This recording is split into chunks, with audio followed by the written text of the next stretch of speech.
And now, around the world and around the corner, it's the David Bowers Awards, bringing the best in indie music to millions of listeners worldwide with your host, the David Bowers. We've got a fantastic lineup of guests, as well as our engineer extraordinaire, Nick the Geek, our entire crew here at the Asylum, and me. I'm John Bon Jovial. And now, here's the voice of indie music, the David Bowers. Well, thank you very much, and it's a pleasure to be here. Thank you, folks, for joining us.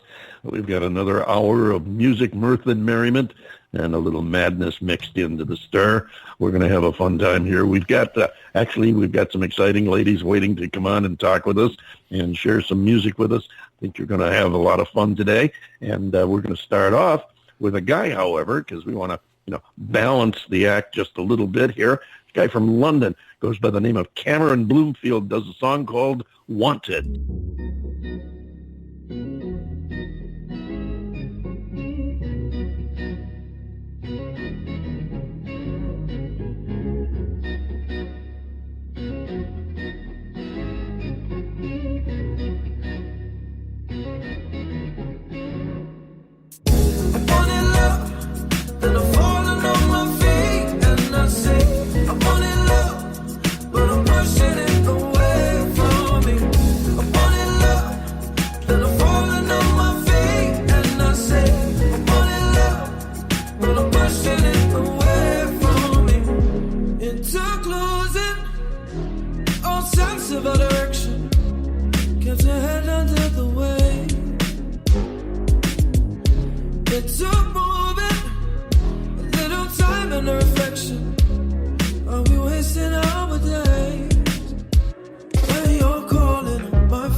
But I'm pushing it away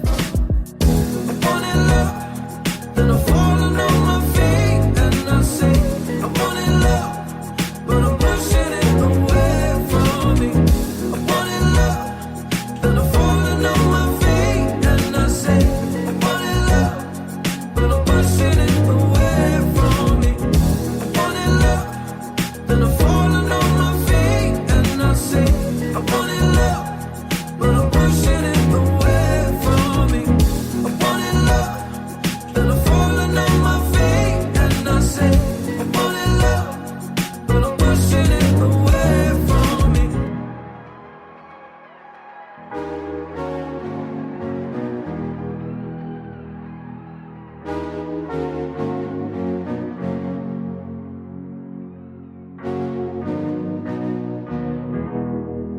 Cameron Bloomfield, the gentleman's name. It's called Wanted. He's from London, and he's been around a while. He's done an EP that just came out the 15th of November, the morning after, and he said, this is a real moment. I always said I didn't want to wait forever to release this project after the album he released earlier in the year, the night before. He says, but the journey I've been on the last couple of years has been a proper madness, was his expression. A story of a growth, reflection, and it's part two of the series, obviously. He says it is in so many ways the aftermath of the night before. He also did a shout-out online, as a matter of fact, to everyone of the people who helped work on the album and support him on the project, because he said that nobody really looks at the credits on the CD or album sleeve. And I salute him for that. Too often, the people who work with the artist don't get the credit they deserve. And I salute Cameron Bloomfield for remembering that. You can find Cameron Bloomfield online at IamCameronBloomfield.com. He's on Facebook at Cameron Bloomfield Music, and you find him all over the internet. The new EP is called The Morning After. And right now, I want to say hello and welcome aboard to our right-hand man, the stalwart John Bon Jovial. Stalwart. How you doing, John? So in addition to legendary, I am now stalwart. You know, you keep heaping this psychic income on me, and I just may be forced to stick around and continue to be your sidekick for a while. Thanks for the raise, boss. Well, hey, listen, if I can't give you new words to study, what else can I do for you? Yes, precisely. Interesting. How are things in Bon Jovial land this week? Not too bad. We actually here in Southwest Florida got a break from the endless summer with temperatures, let's see, Saturday night and Sunday night actually got down into the 50s, and it was glorious. It was wonderful. And, of course, people were coming into the business today, and they were complaining, it's so cold. It's like, no, it's not cold. You don't know cold. It's not cold. We get that out here, too. Anytime the temperature gets below 60, it's a cold wave. Oh, yeah, exactly. But I want to go backwards here for just a minute to Cameron Bloomfield. Really interesting approach on the use of a keyboard in that song. I don't know that I've ever quite heard that before, and I liked it. No, and that's one of the things with the electric artists today.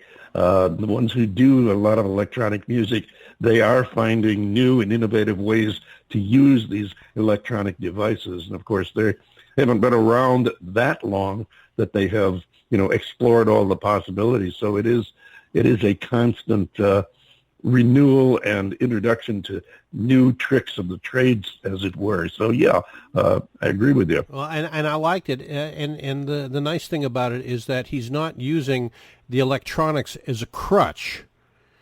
The person, whether it's him or a keyboardist that he has, actually does have talent. And that's refreshing to be able to utilize a technology not as a crutch, but as a vehicle. Yeah, I agree. And while we're lauding the talent of the artist and his group, I am going to toss in one negative. One of the things that strikes me that I don't care for about the electronic and to a large degree the electronic dance or EDM music, and that is the repetitiveness. I mean, a repetitive beat is one thing, but you get the repetitive note progressions, and it's almost like the old days when we used to, you remember those big round black things we used to put needles on and they spun around and played music? Yes. It's almost like when I know you worked in the business, so I know you had to have occasion where there would be a glitch, a scratch in it or something, and it would just keep playing that one part over and over again. The record would skip. Every time it would get to that point, the needle would skip back. Uh-huh. Yeah, sure. And that's the feeling I get on a lot of the electronic music. It's like the needle's gotten stuck and it just keeps playing that one groove over and over again. And that was one of the problems also that I had with disco music, is just that there was such an obnoxious repetitiveness to it. And it just, I don't know, maybe, I know that there's a lot of people out there that are going to disagree with me, but thank God disco died the painful death that it did back in the early 80s. Well, actually, it hasn't really died, because if you stop and look at today's dance music and electronic dance music, it's basically disco with a different name. Yes, it has made a resurgence. Yeah, at least we got a respite from it for about 5 or 6 years. In the United States. Now, in Europe, it never really went away. Well, it's been there all along. They're European. Careful now. We've got a good audience over there. We don't want to offend our European listeners. Just kidding there, Mr. Zygonica. Don't worry about it.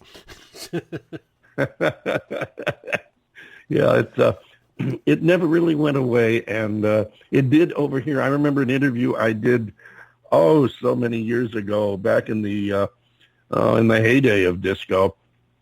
When I moved to California, I got to meet a gentleman that I had only talked with, and graciously he had included me in his column. As a matter of fact, it was the only time I got my picture in Billboard magazine. It was thanks to Mr. Claude Hall, who at that time was a senior staff writer for them. And he's a big name. I went to L.A. I went and I got to meet the gentleman. We had a really nice conversation, several over the months and early years. But this one, I remember we were talking, and he asked me my opinion of disco music and what it was going to do. Basically, is this going to be something that is going to be around forever? Is it going to pass and disappear?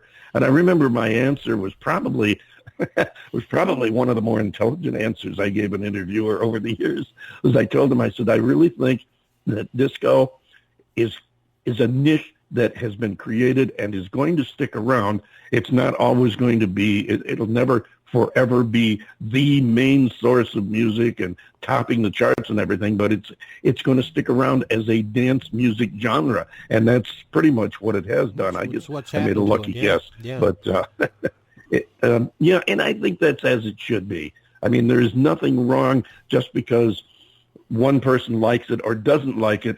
There's nothing wrong with the with the genre sticking around if people do like it. And if they don't like it, it's not going to stick around very long. So speaking of sticking around, we have our first guest, as a matter of fact, is sticking around in the green room right now, waiting to come in and talk to us. John Bon Jovi, you'll be happy to know that Miss Alyssa Marie Coon is from South Florida.